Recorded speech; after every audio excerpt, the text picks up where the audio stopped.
విశాఖ భూ నిర్వాసితులు నిర్వహిస్తున్న ఈ యొక్క ధర్నా గాని ఏదైనా తర్వాత జరిగే కార్యక్రమం ఏంటి అనేది ఈ నిర్వహిస్తున్న నాయకులు ఉమ్మడి అప్పారావు గారు మనతో ఉన్నారు.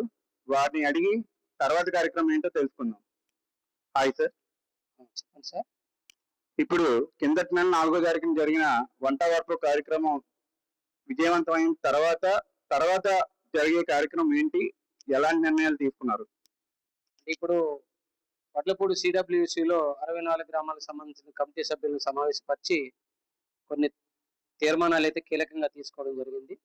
అదేంటంటే 48 గంటల్లో నిరవేదక ధర్నా చేయాలని, ఆ ధర్నాకి నిర్వాసితుల కుటుంబాల నుండి అందరూ కూడా రావాలని, 48 గంటలు అందరము కూడా ఒకే చోట ఉండాలనేసి అయితే తీర్మానం తీసుకోవడం జరిగింది.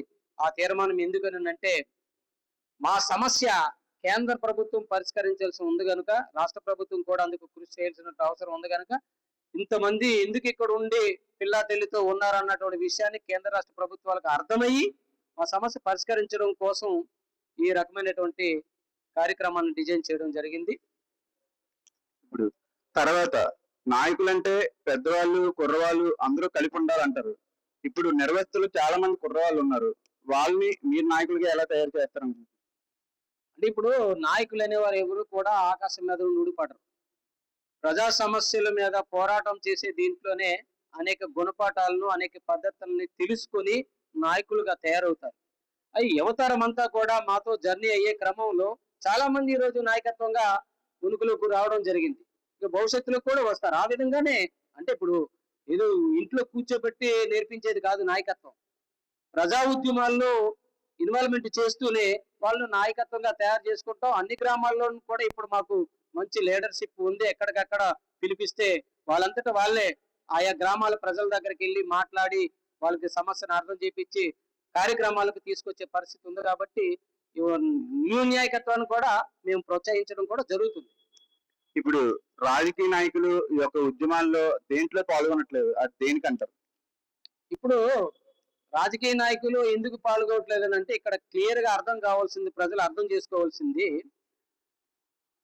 రాజకీయ పార్టీల కారణంగానే ఈ రోజు భూ నిర్వాసితులు నిరుద్యోగులుగా రోడ్డు మీద ఉన్నారు. వాళ్ళంతటా వాళ్ళు కాదు. ఇది 64 గ్రామాల ప్రజలు 22,000 ఎకరాల్లో భూమిని రకరకాల వృత్తులు చేసుకొని వాళ్ళు స్వచ్ఛందంగా చేతి వృత్తుల మీద ఆధారపడే ప్రజల్ని ఆనాటున్న ప్రభుత్వాలు ఉద్యోగం ఇస్తామని నమ్మబలికి 6 నంబర్ ఇచ్చి నిరుద్యోగులను చేశారు. ఈ క్రమంలో ఒక పార్టీ పోతే ఇంకొక పార్టీ, ఇంకొక పార్టీ పోతే ఇంకొక పార్టీ అధికారానికి వస్తుంది.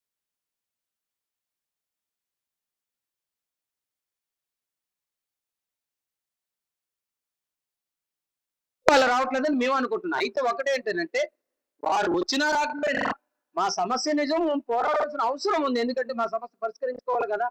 వారు వస్తేనేంటి, రాకపోతేనేంటి, మా పోరాటం మేము చేస్తాం. ఖచ్చితంగా మా సమస్య సాల్వ్ అయినంత వరకు చేయాల్సిందే, తప్పదు అది.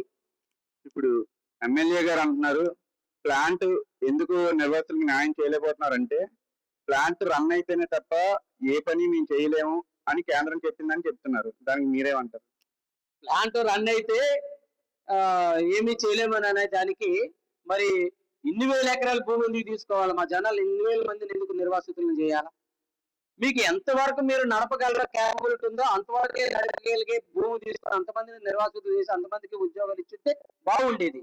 మీరు ఆ రోజు ఏంటంటే మా జనాలు, మా నాన్నలు, తాతలు నిరుద్యోగులు అంటే అక్షరాస్యత లేని అని చెప్పేసి మాయ మాటలు చెప్పేసేసి భూమంతా లాగేసుకొని వాళ్ళని వృత్తులు లేకుండా చేసి నిరుద్యోగులుగా చేసేసేసి ఇప్పుడు ప్లాంట్ నడిస్తేనే ఉద్యోగాలు ఇస్తామని అంటే కుదరదు. ఎందుకనంటే మీరు మా దగ్గర తీసుకున్న భూమి ఉంది ఖాళీగా. భూమి మనిషి ఉనికిలో ఉండాలి ఎప్పుడైనా. శాస్త్రీయ పద్ధతిలో ఏ మనిషి అని ఆలోచిస్తే భూమి అనేది వస్తువు కాదది. భూమి మనిషి బతకడానికి ఉపయోగపడే ఒక సాధనం అది. మా దగ్గర తీసుకున్నటువంటి ఏదైతే మాకు ఉపయోగపడే భూమి ఉన్నదో ఆ భూమి ఈ రోజు ఖాళీగా ఉంది. ఆ భూమి అందుకని అడుగుతున్నాం 1 ఎకరం ఇమ్మని.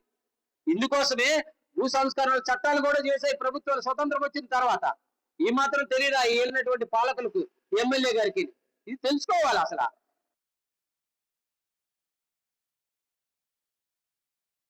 మాకు అర్థం ఉంది. 1975లో ఎమర్జెన్సీ ఇందిరాగాంధీ పెట్టిన తర్వాత భూ సంస్కరణ చట్టం తీసుకొచ్చారు. ప్రజల నుండి తీవ్రమైన వ్యతిరేకత వచ్చి నిరుద్యోగులంతా కూడా రోడ్డు ఎక్కి ఇందిరాగాంధీని దించేసే పరిస్థితి కూడా వచ్చింది. ఆ సమయంలో భూ సంస్కరణల చట్టం వచ్చింది, భూమి అందరికి పంచుతామని. తిరిగి భూమి ప్రజలకు పంచాల్సింది, మా ప్రజల దగ్గర భూమి తీసుకొని మీ దగ్గర పెట్టుకొని ప్లాంట్ నడిస్తే ఇస్తామంటే, ప్లాంట్ నడిస్తే ఏమిస్తావు చెప్పు క్లారిటీగా. ప్లాంట్ నడిస్తే ఏమిస్తాడో ఎమ్మెల్యే చెప్పాలా. అదేది చెప్పకుండా ప్లాంట్ నడిస్తే మేము చూస్తామని నువ్వు చూడడానికి చేయడానికి ప్రజలు నువ్వు ఎప్పుడు చేస్తే చేయడానికి ఖాళీగా ఆకలి మంటతో ఉండలేరు కదా. వాళ్ళు కడుపు నిండాలని అంటే ఏదో ఒక పని ఉండాలా, ఉద్యోగం ఉండాలా. ఉద్యోగం ఇస్తామని ఆరు కార్డు ఇచ్చారు కాబట్టి ఆరు కార్డుకు ఉద్యోగం కావాలి. ఉద్యోగం వీలేని పరిస్థితి మీ దగ్గర ఉంది కనుక, ఆ భూమి ఖాళీగా ఉంది కాబట్టి మీరు కూడా కళ్ళారా చూస్తున్నారు కాబట్టి, మీరు ఆ ప్రాంతవాసులే కాబట్టి అది న్యాయం అని చెప్పేసి మా కోరికను మీరు మా కోరికకు సపోర్ట్ చేసి అది పంచబట్టడం మానేసి అవాకులు సవాకులు చెప్పడం అధికారంలో ఉన్నటువంటి ప్రభుత్వానికి, పాలకులకు, స్థానిక ఎమ్మెల్యే గారికి మంచిది కాదు. ఇప్పుడు ఏ ఎలక్షన్ వచ్చినా, ఏ రాజకీయ నాయకుడైనా, ఏ గవర్నమెంట్ అయినా ముందు గాజువాక అంటే గుర్తొచ్చేది విశాఖపట్నం, దాని నిర్వాసితులు. అది మెయిన్ ఎజెండాగా అది పెట్టి ఎలక్షన్ కి వెళ్తున్నారు. కానీ గెలిచిన తర్వాత ప్రజలను ఎలా తయారు చేశారంటే ఓటుకి యంత్రాన్ని నొక్కే మిషన్ లాగా ప్రజలను తయారు చేశారు ఈ పాలకులు. ఏమంటే వీళ్ళకి ఒక ఈ అస్త్రం ఉంది, గెలిచేస్తాం, ఒకరు కాకపోతే ఒకరు గెలుస్తామని దీంట్లో వీళ్ళు పోతున్నారు అనమాట. ఇదైతే కరెక్ట్ కాదు. అవసరమైతే మా నిర్వాసితులు సందర్భం వస్తే ఓటు బహిష్కరణ కూడా చేస్తారు. ఏ ఎలక్షన్ కమిషన్ అయితే కంపల్సరీగా ఓటు చేయండి అని అనే పరిస్థితి ఉందో, అదే ఎలక్షన్ కమిషన్ కి నిర్వాసితులు అందరూ కూడా కంబైనింగ్ ఇండివిజువల్ లెటర్లు కూడా రాస్తాము, కంబైనింగ్ లెటర్లు కూడా రాస్తాం. మీరు ఓటు వేయమని చెప్తున్నారు మా పాలకులకి, పార్టీలకి. ఎన్నికైన ఏ పాలకుడు కూడా మా సమస్య పరిష్కారం చేయట్లేదు. మరి మీరు ఎందుకు ఓటు వేయమంటున్నారు? మేము ఓటు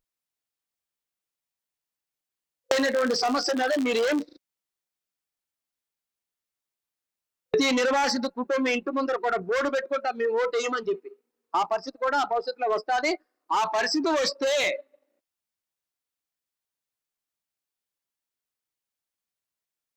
తెలుసుకున్నాం. ఎందుకంటే గత 40 ఏళ్ళ నుండి మా పెద్దలు మేము అందరూ ఓటేసుకుని వచ్చారు. మీరు న్యాయం చేయలేదు కదా. మరి న్యాయం చేయలేదు కాబట్టి ప్రజలు బోర్డు పెట్టుకుంటున్నారు ఇంటి ముందర, మీరు మమ్మల్ని ఓటు అడగొద్దని. ఆ ఉద్యమం కూడా మేము శ్రీకారం చుడతాము. అంతదాకా తెచ్చుకోవద్దని చెప్పేసి ఏలేనటువంటి పాలకులకు చెప్తున్నాము. మీరు ఏదైతే మేము న్యాయమైనటువంటి డిమాండ్తో పోరాడుతున్నామో ఆ డిమాండ్ పరిష్కరిస్తే మీకు సమాజంలో గౌరవం ఉంటుంది.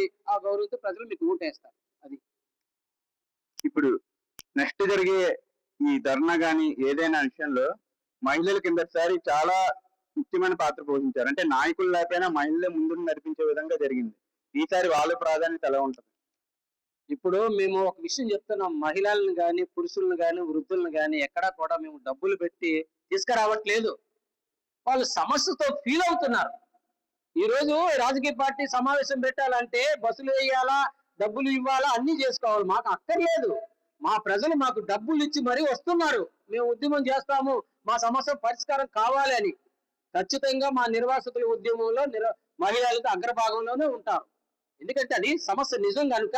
వాళ్ళ ఇంట్లోనూ పిల్లలకి అన్నం వండి పెట్టేటప్పుడు ఇంట్లో ఉన్నదా లేదా అనేది చూసేది మహిళలే.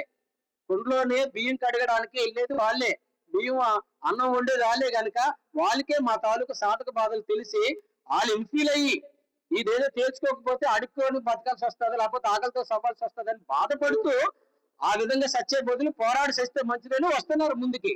అది పాలకులు అర్థం చేసుకోవాలి. మా ఉద్యమంలోనైతే అగ్రభాగాన్ని మేము మహిళలు పెట్టడం జరుగుతుంది.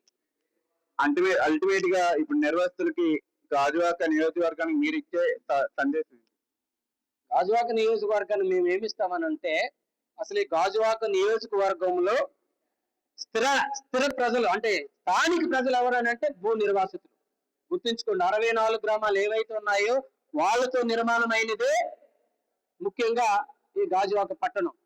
తర్వాత పట్టణం పెరిగిన తర్వాత రకరకాల మనుషులు వచ్చారు, సంతోషం, మీరు బతకద్దని మేము అనట్లేదు.